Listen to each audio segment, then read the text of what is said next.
এক জঙ্গলে দুইটা সিংহ থাকতো। তারা নিজেদের রাজত্ব স্থাপন করার জন্য তারা সিদ্ধান্ত নেয় লড়াই করবে। নিয়ম ছিল যে লড়াইয়ের মাধ্যমে হারবে সে মারা যাবে। এ সিংহের সাথে বি সিংহের লড়াই হলো। এ সিংহ জিতে গেল এবং এ সিংহ বি সিংহর উপর হাসাহাসি ঠাট্টা করে তাকে ছেড়ে দিল। বি সিংহ চলে গেল।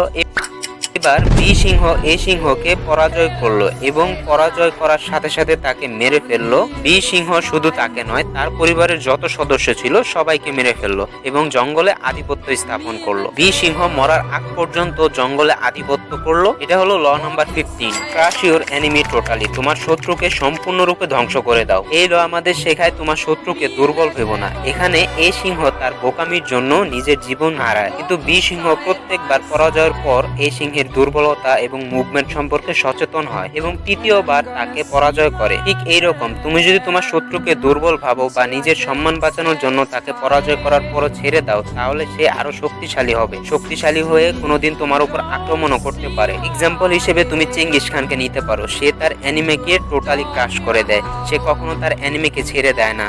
অন্যদিকে রোমান সম্রাটরা বিদ্রোহীর পুরো পরিবারকে ধ্বংস করে দেয় যাতে কেউ তাদের প্রতিশোধ নিতে না পারে।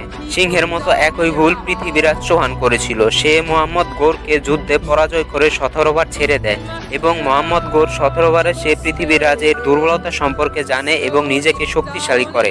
17 বার ছেড়ে দেওয়ার ফল হিসেবে পৃথিবীরাজ চৌহানকে তার জীবন দিতে হয়। ঠিক এই রকম আমাদের লাইফের সাথেও হয়।